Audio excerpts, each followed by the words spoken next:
이 여호와의 7대절기를 하는데 우리가 지금 유월절, 무교절, 초실절, 오순절, 나팔절, 속죄절, 장막절에 대해서 지금 쭉 하고 있죠. 그런데 이것을 들어가기 전에 지금 에덴 동산으로부터 이 유월절이 필요한 것은 모세가 이스라엘 민족을 출애굽할 때부터 시작이 됩니다. 그러면 그 역사가 굉장히 길거든요. 창세기부터 모세까지니까. 그 과정에서 왜 유월절이 필요했느냐, 그리고 유월절의 진정한 의미가 무엇인가, 이거에 대해서는 이제 앞으로 공부를 하게 될 텐데, 그래서 지금 그 내용을 공부하고 있는 것입니다. 그래서 그 내용을 오늘 좀 시간이 지나갔기 때문에 그대로 먼저 지나갔어요. 에덴 동산에서 지금 중요한 것이 있습니다. 오늘도 우리 에덴 동산에 대해서 우리 이정 목사님 말씀하셨는데, 에덴 동산의 선악과가 굉장히 중요한 것입니다. 왜 선악과가 있어가지고 이브가 먼저 떠먹고 아담을 먹여서 결과적으로는 인간이 타락을 하게 됐는가? 그러면 선악과의 의미가 무엇인가? 오늘 진정으로 영적인 선악과의 의미를 깊이 깨달아야만 우리가 유월절은 예수 그리스도께서 이렇게 죽으리라, 그리고 이렇게 죽을 뿐만 아니라 이렇게 피를 흘리고, 그리고 너희들이 믿으면은 너희들은 구원을 받으리라. 다시 말하면 이것은 에덴 동산에서 범죄함으로 인하여 유월절이 생긴 것입니다. 그러니까 이 선악과가 무엇인 것부터 알지 않으면 진정으로 이 유월절의 의미를 우리가 깨닫지 못하게 돼요. 그래서 한번 보세요. 에덴 동산에서 하신 말씀이 뭔가? 여호와 하나님이 그 사람에게 명하여 이르시되 동산 각종 나무의 열매는 네가 임으로 먹되 선악을 알게 하는 나무의 열매는 먹지 말라. 네가 먹는 날에는 반드시 죽으리라 그랬죠. 그러면 그다음 보세요. 선악과의 영적 의미는 무엇인가? 이것이 중요한 것입니다. 선악과의 영적 의미. 물론 이렇습니다. 선악과에 대해서 뱀이 여자가 이르되 너희가 결코 죽지 아니하리라. 너희가 그것 선악과를 먹는 날에는 너희 눈이 밝아져서 너희 하나님과 같이 되어 선악을 알 줄 하나님의 아심이니라. 여자가 나무를 본즉 먹음직도 하고 보암직도 하고 지혜롭게 할 만큼 탐스럽기도 한 나무인지라 여자가 그 열매를 따먹고 자기와 함께 있는 남편인데도 주며 그도 먹은지라. 그래서 이브와 아담이 먹었죠. 그러면 먹은 선악과의 의미가 무엇이야? 그런데 이거 지금 중요한 것입니다. 이 선악과를 먹자마자 맨 처음에 저희가 지난번에 얘기했습니다. 창세기 1장 28절에서 하나님께서 아담에게 향하여 그때 복을 주신다고 그랬죠. 그래서 그 복의 내용에 대해서 쭉 얘기를 했죠, 제가. 근데 오늘은 그것까지 이제 시간이 없어서 못하고 언제 다시 한번 보게 될 거예요, 그 복에 대해서도. 그런데 여기서는 지금 그 복받은 육체가 저주를 받습니다. 그러면 저주를 받음으로 말미암아 이 선악과를 따먹은 결과입니다. 떠나서 어떤 결과가 나오냐면 에덴 동산에서 쫓겨나게 됩니다. 선악과 때문에 쫓겨나게 됩니다. 그리고 두 번째로는 시간과 공간과 통신과 대화가 제한을 받게 됩니다. 왜 그러냐 그러면 그때 선악과를 따먹기 이전에 복을 받았을 때 인간들은 선악과를 먹지 않았을 때는 시간에는 제한이 없습니다. 공간에도 제한이 없습니다. 뭐냐면 시간에 제한이 없다는 것은 하나님은 시간을 창조했죠. 넷째 날에 해와 달과 별을 시간을 창조했습니다. 그렇기 때문에 첫째 날, 둘째 날, 셋째 날은 그러니까 인간의 시간이 없었죠. 인간이 마기 전이니까. 그리고 해도 없었으니까. 그러니까 하나님은 시간 밖에 초월해 있지 않습니까? 그러니까 우리 인간들도 시간의 제한을 받지 않고 아담이 공존했다는 거예요. 존재했다는 겁니다. 그리고 공간에 대해서도 시간을 초월해 있었어요. 공간을 초월해 있었어요. 누구냐면 엘리야든지 엘리야라든지 에녹이라든지 공간을 초월해서 생겼잖아요. 그러니까는 지금 현재 이 공간, 시간, 그러니까 대화, 통신 이것이 다 제한이 없었어요. 근데 선악과를 따먹자마자 현재 우리와는 공간에도 제한이 있고 시간에도 제한이 있잖아요. 이렇게 제한된 시간으로 들어가게 됐다는 겁니다. 그리고 생사병로가 없었습니다. 저희 아담이 범죄하기 전에는. 그러니까 생사병로가 없었고 아기를 낳더라도 산고가 없습니다. 그리고 땅에 저주가 없었기 때문에 그때는 그냥 열매를 그냥 먹었지. 에덴 동산에서 창세기 2장 15절에는 그때 경작하라 그 문에서 지난번에 말씀했습니다. 이 땅을 갈아서 그 곡식을 먹은 것이 아니라 마치 저희 광야에서 모세에게 그냥 하나님께서 저희 이스라엘 민족에게 그냥 먹을 걸 줬잖아요. 그러니까 하늘에서 그냥 내려옵니다. 그래서 선악과가 이 땅을 범죄하기 이전에는 땅을 갈아서 먹질 않았어요. 그리고 노동해야 먹을 수 있는 것이 아닙니다. 그리고 죽질 않으니까 흙으로 돌아가질 않습니다. 그런 다음에 범죄한 다음에 아까 말씀드린 대로 120세까지밖에 못 살게 됩니다. 그런데 거기서 유일한 길은 너희가 이렇게 제한된 세상에서 살 수 있는 길은 가죽옷을 입어라. 그래서 창세기 3장 21절에 가죽옷을 주고 가죽옷을 통하여 너희들은 구원을 받을 수 있다. 이 가죽옷은 무엇이냐 그러면 요한복음 1장 29절에 세상 죄를 지고 가는 하나님의 어린 양 아닙니까? 예수 그리스도를 믿으면은 이 제한을 벗어날 수가 있다. 이겁니다. 그렇기 때문에 두째 번 이 혼이 받은 죄주는 사탄의 성품을 갖기 시작을 했어요. 인간이. 그리고 가인의 질투로 말미암아 아벨을 살인하게 됩니다.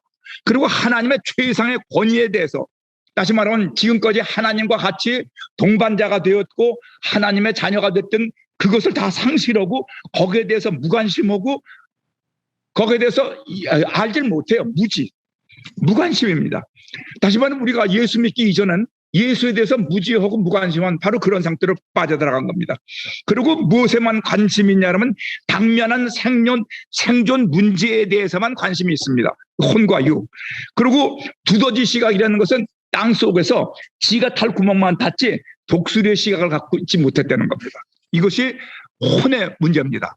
그리고 영적으로는 어떠한 저주를 받았냐 그러면 죄, 죽음, 무덤인데 하나님의 형상과 하나님의 모양과 하나님의 영을 상실했습니다.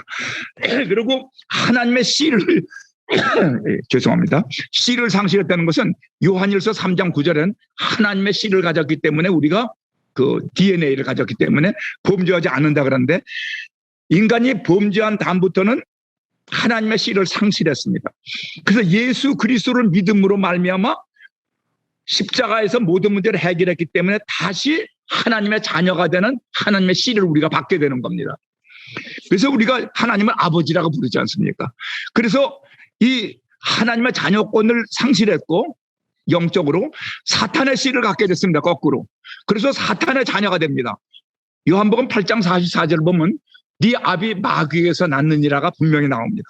그래서 사후에는 지옥으로 내려가고 그때는 심판의 부활과 영생의 부활, 그것이 요한복음 5장 29절인데 이 죽은 다음에는 우리는 심판의 부활로 들어가게 됩니다. 예수 믿지 않으면.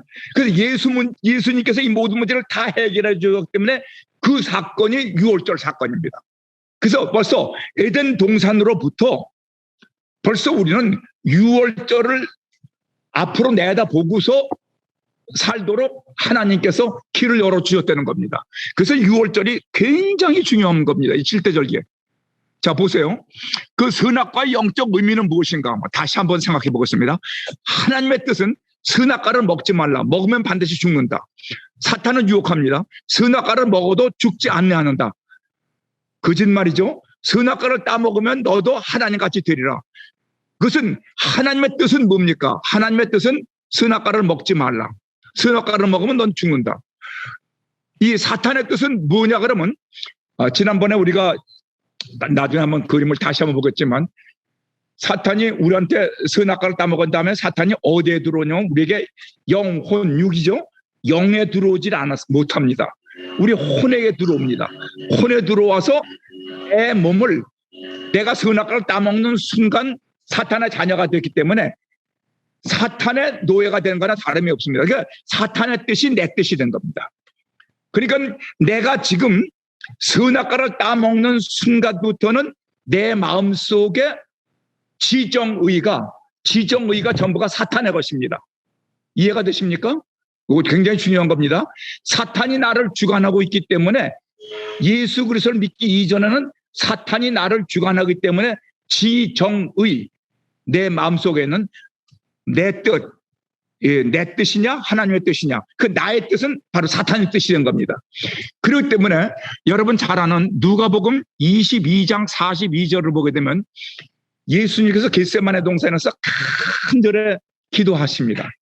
그때 기도를 하실 때 가능하면 내 뜻대로 마옵시옵고 아버지 뜻대로 하옵소서, 그렇게 기도드리죠. 그리고 아버지 뜻대로 되면 이 십자가를 면하는, 그 잔을 면하는 길을 간구했지만 아버지 뜻이 십자가를 져야만 된다고 했을 때 아버지 뜻대로 하옵소서, 내 뜻대로 마옵시옵고, 그 내 뜻대로 마옵시옵고 아버지 뜻대로 된다는 말이 뭡니까? 바로 그 순간에 나는 죽었고 그 죽었고가 갈라디아서 2장 20절에 나옵니다. 그리스도와 함께 나는 십자가에 못 박혔고 내 안에 사신 자는 내가 아니고 예수 그리스도라. 갈라디아서 2장 20절에 나옵니다. 그렇기 때문에 여기서 지금 이 선악과를 반납하는 겁니다. 선악과를 내가 따먹으면 사탄이 내가 주인인데, 이 선악과를 하나님께 반납을 하게 되면 하나님이 나의 주인이 되잖아요. 그렇죠? 그래서 이 선악과의 진정한 영적 의미는 무엇이냐? 하나님의 뜻, 하나님의 견해에 대항하지 않고 나의 뜻, 나의 견해, 내가 주장하는 선악과를, 그 선악과가 내 주장이거든요. 사탄의 주장입니다. 바로 그 내 주장을 하나님께 반납하는 것이 선악과를 반납하는 것. 다시 말해 그게 내가 죽는 것입니다.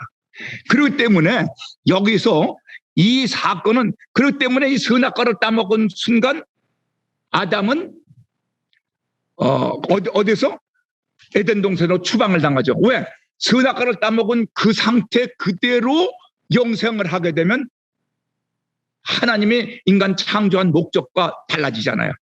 그래서 선악을 알게 한 과목을 따먹은 다음에는 창세기 3장 22절에서 내쫓깁니다. 그리고 나서 그 다음부터는 이제 이 세상에서 밭을 갈고 죄를 죽음으로, 죄악 가운데서 살게 되는 것입니다. 근데 그래서 이 고통이 쭉 어디까지 나면 아담부터 나오기 시작해서 나중에 출애굽할 때까지, 다시 말하면 이제 430년 동안 애굽에서 고생하고 있잖아요. 그 고생에서부터 나오는 것이 바로 죄로부터 나오는 그것과 연결이 됩니다. 그래서 지금 이 과정이 굉장히 중요한 과정인데, 그런데 여기서 중요한 것이 있습니다. 그 과정을 쭉 보면서 뱀이 먹는 흙은 과연 무엇이냐? 자, 여호와 하나님이 뱀에게 이르시되 네가 이렇게 하였으니 네가 모든 가축과 들의 모든 짐승보다 더욱 저주를 받아 배로 다니고 살아있는 동안 흙을 먹을지니라. 내가 너로 여자와 원수가 되게 하고 네 후손도 여자의 후손과 원수가 되게 하리니 여자의 후손은 네 머리를 상하게 할 것이요. 그랬죠? 그런데 여기서 중요한 것이 있습니다. 이 당시에 뱀은 절대로 흙을 안 먹습니다. 실질적인 뱀은. 그런데 왜 여기서 뱀이 흙을 먹는다고 그러나? 여기서는 영적으로 해석을 해야 됩니다. 뱀이 먹는 흙은 무엇을 의미하는가? 흙은 사람을 의미합니다. 왜? 사람은 뭘로 만들어졌어요? 2장 7절에 흙으로 만들어졌습니다. 그래서 뱀이 흙을 먹는다, 그 말은 뱀이 바로 사람을 먹는다. 뱀이 사람을 주관한다는 겁니다. 그래서 뱀은 에덴 동산에서 아담을 유혹했던 그 옛뱀, 그것이 계시록 12장 9절에 나옵니다. 창세기 3장 1절부터 6절에 나오는 그 뱀은. 그렇기 때문에 뱀은, 여기서 말하는 뱀은 사탄인데, 뱀은 흙을 먹지 않고 사탄은 흙으로 만들어진 사람을 먹습니다. 그러면 누구는 뭐 먹습니까? 흙이 아닌 성령으로 충만한 사람은 뱀이 못 먹습니다. 그러면 여기서 벌써 결론이 나오죠. 우리가 성령 충만한 예수 그리스도를 믿고 믿음으로 살게 되면 사탄에게 먹히지 않습니다. 믿습니까? 그렇기 때문에 우리는 사탄을 몰아낼 수가 있는 겁니다. 이 대표적인 예가 오늘 여기서는 안 나왔지만 내가 나중에 한번 자세히 얘기할 거예요. 요한복음 3장 16절을 우리들은 말씀하지만 14절 15절에서 보게 되면 거기에 노뱀이라는 것이 나옵니다. 불뱀이 이스라엘 민족을 하나님께 대항한 이스라엘 민족을 물었잖아요. 그럴 때 그들이 회개하고 하나님께 기도했죠. 그 기도할 때 하나님께서 뭘 맹기라 그랬어요? 노뱀을 가져 걸으라 그랬죠. 그 노뱀은 뭡니까? 사탄이 죽은 겁니다. 사탄이 언제 죽었습니까? 사탄이 뱀입니까? 사탄은 이미 죽었습니다. 언제 죽었냐 그러면 예수 그리스도를 십자가에 못 박아 죽일 때에 사탄이 죽었습니다. 왜? 사탄은 죄의 죽음의 주관자 아닙니까? 근데 죄는 뭡니까? 죽음은 죄의 삭시죠. 근데 예수님은 죄가 있습니까? 없습니까? 없죠. 죄가 없는 사람을 죽였으니까 죄 없는 사람을 죽인 죄값은 누가 받아야 됩니까? 사탄이 받아야죠. 그러니까 예수 그리스도가 십자가에서 죽으신 뿐만 아니라 사탄도 예수를 죽이는 순간 죽었습니다. 어디서? 십자가에서. 그것이 요한복음 3장 14절입니다. 14절 15절 보게 되면 그게 나오는 거예요. 그래서 노뱀을 바라보면 죽은 뱀을 바라보면은 살아있는 뱀에게 물려서 죽게 된 사람이 살아납니다. 왜 살아나냐 그러면 그 죽음 효과가 없어지잖아요. 그러니까 예수 믿으면 죽었던 사람도 다시 살아납니다. 나사로만 살아난 게 아닙니다. 우리도 다시 살아납니다. 그것이 영적 부활입니다. 그래서 우리는 이 영적 부활이 나중에 이제 초실절에서 그게 자세히 나와요. 그 초실절은 부활에 대한 것이니까. 그래서 6월절, 무교절, 초실절, 그다음에 오순절, 그다음에 나팔절, 속죄절, 장막절로 쭉 넘어가게 되는데 이 깊은 내용을 보고 나면 예수 믿는 확신이 생길 뿐만 아니라 야 이거로구나. 그래서 그걸 알고 나면은 성경이 다 눈에 그냥 보입니다. 자 보세요. 여기서 이스라엘 족보에는 남자만 이름이 나옵니다. 예수 그리스도가 오셨을 때부터 이 성경에 여자 이름이 나옵니다. 왜냐면 마태복음 1장부터 5절을 보게 되면 여러분 잘 아시죠? 다말, 나합, 룻, 바세바, 마리아. 바세바는 이제 우리아의 아내로 나오잖아요. 여자가 성경에 나오는 법 없습니다. 구약 성경 보세요. 여자는 사람 취급을 안 했습니다. 예. 예수님이 오셔서 우리 다 살아. 그래서 뭐 교회 여성분들이 많으신 것 같아요. 자 보세요. 창세기의 역대상을 보세요. 여기 아담, 하와가 나옵니까? 안 나옵니까? 아담, 셋, 에노스, 게난, 마할랄란, 야렛, 에녹, 무드셀라, 라멕, 노아, 셈, 함, 야벳. 거기다 부인 이름 하나도 없습니다. 노아의 부인 이름이 있습니까? 없어요. 그런데 창세기 여기를 보게 되면 2장 21절 여기를 보게 되면 여자의 후손이라는 말이 나오죠. 여자의 후손에서. 에? 그러면 여자의 후손은 여기 창세기 3장 15절 15절인데 여기 요걸 잘못 쓴 것 같아요. 창세기 3장 15절을 보면 여자의 후손이 뱀의 머리를 짓밟는다 그랬죠. 그러면 이 창세기 때 여자의 후손이 나올 수가 있습니까? 없습니까? 없습니다. 그럼 창세기의 여자의 후손이라는 것은 여인을 통한 여자의 후손이에요. 남자의 후손 다 남자의 후손인데 여자의 후손은 누굽니까? 예수 그리스도입니다. 왜 예수 그리스도가 여자의 후손으로 나오느냐?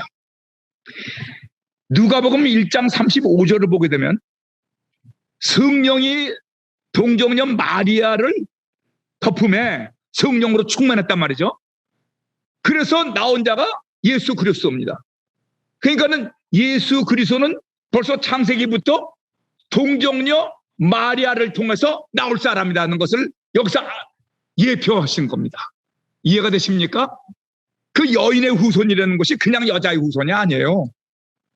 벌써 그때 예수 그리스도는 동정녀 탄생인 마리아를 통해서 나올 사람입니다. 왜?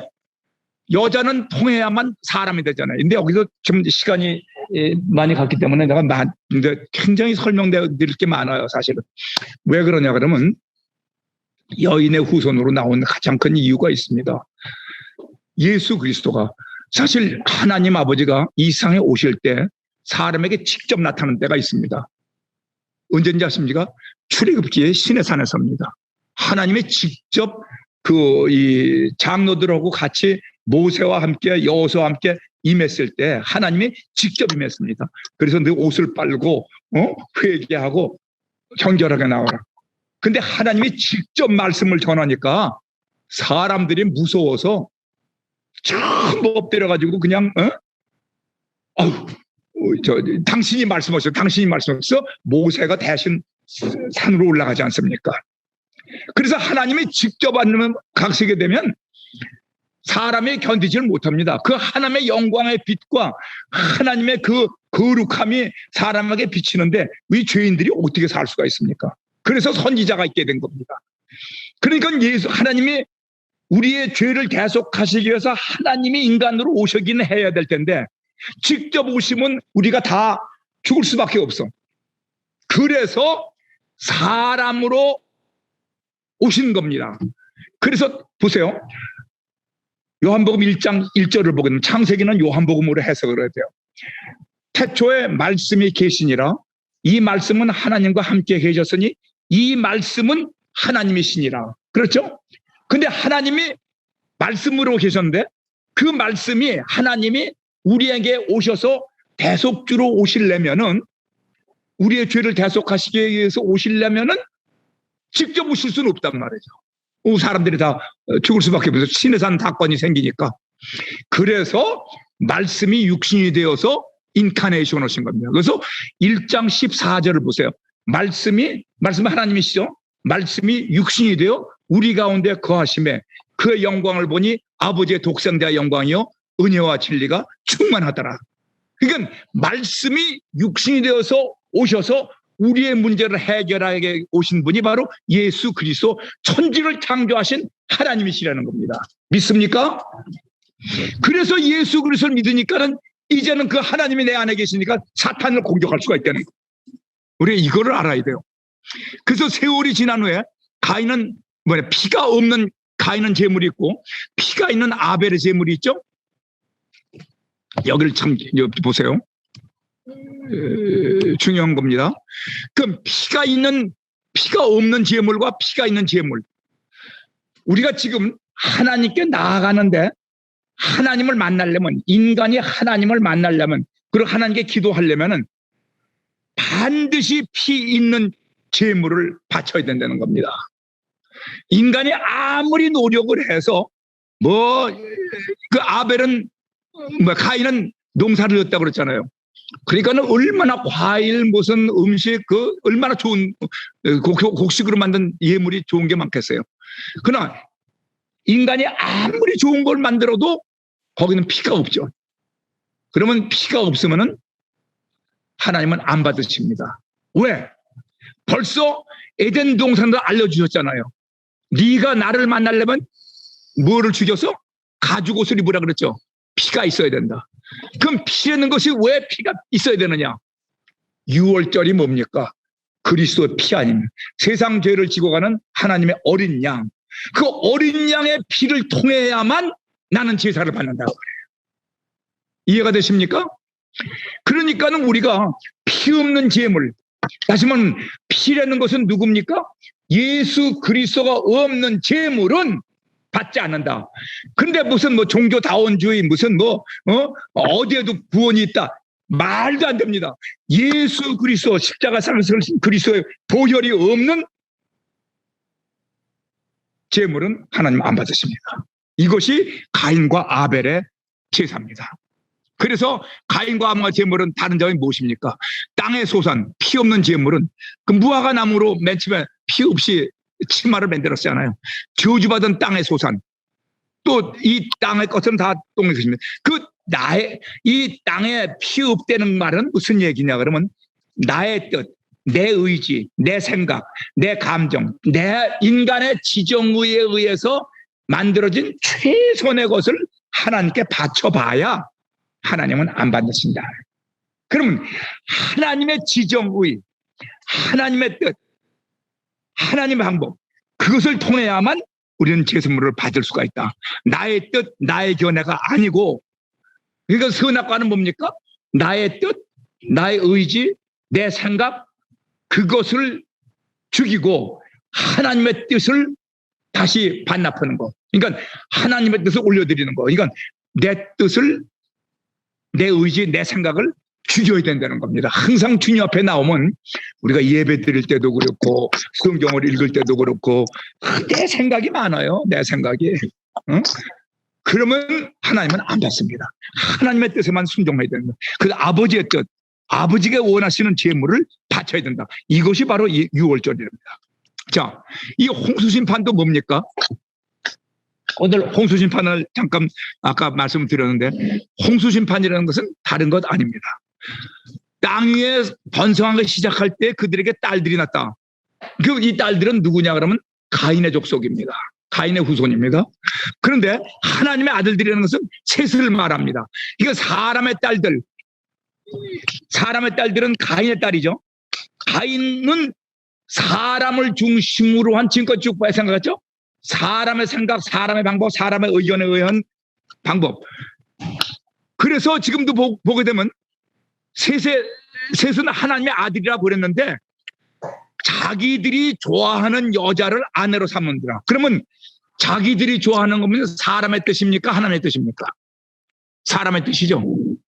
그러니까는 후손이 누가 나옵니까? 자기 인간의 후손만 나올 거 아닙니까? 그러면 온 인류가 다 적그리스도죠. 그래 안 그래요? 자기들이 좋아하는 대로 아내를 구해서 자기들이 좋아하는 대로 가정을 꾸미고 자식을 낳았다. 그럼 온 인류가 뭡니까? 적그리스도죠. 하나님에 대한 반항이죠. 그러니까는 하나님께서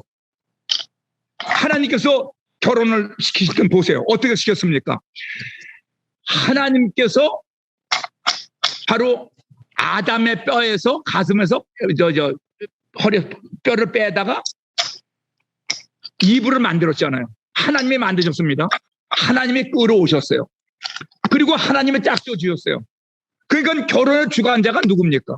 하나님이시죠. 그러면 그 씨는 누구의 씨만 나와야 돼요? 하나님의 뜻대로 하나님의 방법대로 만들어졌으니까 그 후손 전부 하나님의 후손이 나올 거 아닙니까? 근데 홍수 이전에 그 창세기 5장, 6장 때죠. 6장에서는 사람의 뜻과 사람의 방법과 사람의 후손만 나오니까 온 인류가 다 누굽니까? 적그리스도입니다. 그래서 홍수심판이 있었던 것입니다. 우리가 그냥 홍수심판이 있는 것이 아니에요. 인간의 생각대로. 오늘날 지금 보게 되면 이 바벨탑이 지금 자꾸 올라가고 있는데 전부 사람의 뜻, 사람의 방법, 사람의 두뇌, 무슨 사람의 과학 연구, 무슨 사람의 재벌. 하나님의 축복은 하나님의 축복이 아닙니다. 그래서 이 하나님의 뜻이 아닌 자기들이 좋아하는 여자만 했기 때문에 심판을 내는 겁니다. 홍수심판. 그래서 하나님이 만드신 홍수심판은 결혼의 주관자는 창조주 하나님이시다. 결혼은 하나님의 뜻, 하나님의 예정을 이루시기 위한 것이다. 그래서 우리 자손남은 반드시 교회에 데리고 나오시고 하나님의 뜻대로 키워야지 하나님의 뜻을 안 키우면 그 집안이 망합니다. 여호와의 영이 사람과 함께하지 아니하니라. 근데 너무 고한도 끝났다 그 말이죠. 그래서 하나님의 홍수심판은 그 노아의 가정은 뭐냐? 지금 이 누가복음을 보게 되면 그것이 자세히 나와요. 노아의 누가복음에도 족보가 나오는데 마태복음에도 족보가 나오지만 마태복음은 아브라함부터 나오죠. 아브라함부터 나오는 족보는 바로 예수 그리스도를 나타나기 위해서 유대인을 위한 복음서입니다. 그 누가복음은 사람을 위한 복음서거든요. 그래서 처음부터 아담까지 올라갑니다. 그런데 그 족보를 보게 되면 가인의 족보가 하나도 없어요. 그런데 노아는 가인의 족보에 들지 않고 아벨의 족보에 듭니다. 그래서 올라가게 되면 아벨을 위에 보게 되면 셋 아벨로 올라가요. 그래서 이 가인의 노아의 족보는 누구의 족보예요? 아벨의 족보라는 것을 알 수가 있습니다. 그러니까 하나님의 뜻대로 살았다는 겁니다. 그 우리가 이 성경은 전체를 통하여 보면서 부분을 봐야 됩니다. 이 전체를 보지 않고 부분만 보면 꼭 코끼리 뭐 벽 붙잡고 벽 걷다, 다리 붙잡고 기둥 걷다 그렇게 보면 안 됩니다. 그런데 성경은 이 7대 절기를 공부하고서 아야만 성경이 보이지 7대 절기를 안 보고 그냥 성경만 읽으면 성경은 모릅니다. 그래서 노아의 포도주 사건만 하더라도 그렇습니다. 자, 지금 노아가 방주에서 나왔습니다. 나오자마자 제일 먼저 제사를 지냈습니다. 그건 하나님 중심으로 했다는 거죠. 그런데 그 아들 셋 중에서 함이 못 볼 것을 봤습니다. 아버지의 거를 봤거든요. 그러면은 자기가 회개하든지 그렇지 않으면 조심을 해야 될 텐데 그걸 와서 막 광고를 하고 떠들고 다녔으니 이거는 아버지에 대한 반항이에요. 근데 아버지에 대한 반항은 뭐냐? 하나님께 대한 반항입니다. 왜? 영적으로 보면 우리가 하나님을 아버지라고 하죠. 그리고 10계명 중에서도 인간 계명 중에 제일 중요한 것이 부모 계명입니다. 이것은 하나님의 뜻입니다. 하나님의 방법입니다. 이제 앞으로 거기서 쭉 나오게 될 거예요. 그러니까 하나님의 뜻에 어긋났거든요. 그런데 함 말고 셈과 야벳은 뒷걸음질로 들어와서 중요한 부분을 덮고 그리고 아버지를 깨워서 이렇게 잘 모셨습니다. 그러니까 아버지의 뜻이냐 내 뜻이냐. 여기는 지금 노아 사건, 포도주 사건은 다른 거 아닙니다. 그건 아까하고 똑같습니다. 내 뜻대로 살 것이냐 아버지 뜻대로 살 것이냐. 그렇죠. 똑같아요. 노아 사건도 똑같습니다. 이 홍수 사건도 똑같습니다. 아버지의 뜻이냐 내 뜻이냐. 항상 선악과를 보면 돼요. 내 뜻을 반납하고 아버지 뜻대로 살고자 하는 것. 그것이 이 선악과고 여기 똑같은 내용입니다. 노아의 사건도. 그래서 노아의 함 대신에 근데 함 대신에 왜 가나안을 저주했느냐. 그건 이유가 있습니다. 일단 셈과 함과 야벳은 누가 축복을 했습니까? 이 성경을 보게 되면 하나님께서 축복을 했습니다. 창세기 9장 1절부터 3절을 보게 되면 노아의 아들들을 축복했다고 그랬습니다. 근데 하나님이 축복한 사람은 저주 못합니다. 대표적인 예가 다윗입니다. 사울이 아무리 죽을 짓을 했어도 하나님께 기름 부은 종은 나는 그가 다른 원수들에게 의해서 죽는 것까지는 it's okay. 그러나 내 손으로는 안 죽여. 하나님께 기름 부은 종이다. 축복받은 사람은 내가 죽이지 않겠다. 그래서 지금 여기서 보면 참 중요한 걸 가르쳐주고 있습니다. 함을 저주를 못합니다. 그리고 누구를 저주합니까? 함의 아들 중에서 제일 못된 아들 가나안을 저주합니다. 이 가나안이 바로 소돔과 고모라라는 지역, 바로 거기 지역이거든요. 자 보세요. 그래서 저는 이 하나님께 도전하는 함의 자손들. 그래서 여기서 지금 이제 다 끝나갔는데 그래서 그 가나안 지역에 가서 다시 역청들을 모으고 바벨탑을 쌓았습니다. 그래서 이 바벨탑을 보게 되면 오늘도 이 바벨탑인데 바벨탑으로 그 결론입니다. 하나님 중심이냐 사람 중심이냐. 거룩, 사랑, 성령 이것은 하나님이 인간 창조하실 때죠. 인간의 욕망이냐 우상숭배냐 교만이냐. 신본주의냐 인본주의냐. 헤브라이즘이냐 헬레니즘이냐. 유신론이냐 무신론이냐. 창조론이냐 진화론이냐. 유일신론이냐 유물사관이냐. 삼위일체 즉 예수 그리스도를 중심으로 하느냐 종교다원주의냐, 민주주의냐, 공산주의냐. 이것이 딱 갈라지는 겁니다. 오른쪽 것이 지금 이것이 바벨탑입니다. 그래서 오늘날 현대의 바벨탑은 내가 지금 어느 길을 갖고 있는가. 여기에 정치, 경제, 사회, 문화가 다 포함됩니다. 그래서 우리는 정말 하나님 중심으로, 믿음으로 중심으로 살면은 축복을 받고, 그렇지 않으면 저주를 받을 수밖에 없는 것입니다. 다 같이 기도하겠습니다. 고맙고 감사하신 살아가신 아버지 하나님, 오늘 이렇게 우리 성경 강해반을 통하여 선악과의 진정한 의미를 깨달았습니다. 아버지, 선악과의 영적 의미를 깨달아 내가 지금도 선악과를 따먹고 하나님께 배반하고 하나님께 대항하고 사느냐, 하나님께 순종하고 하나님의 뜻대로, 내 뜻이 아니고 아버지의 뜻대로 사느냐. 주여, 복받는 일과 저주받는 길이 어떤 것인 것을 깊이 깨닫게 알아서 아버지 기뻐하시는 우리 모두가 되게 해 주시옵소서. 하나님께 축복받고 하나님께 쓰임받는 모든 식구들 될 수 있도록 축복해 주시옵소서. 우리 주 예수 그리스도의 이름으로 감사하며 기도드리옵나이다. 아멘.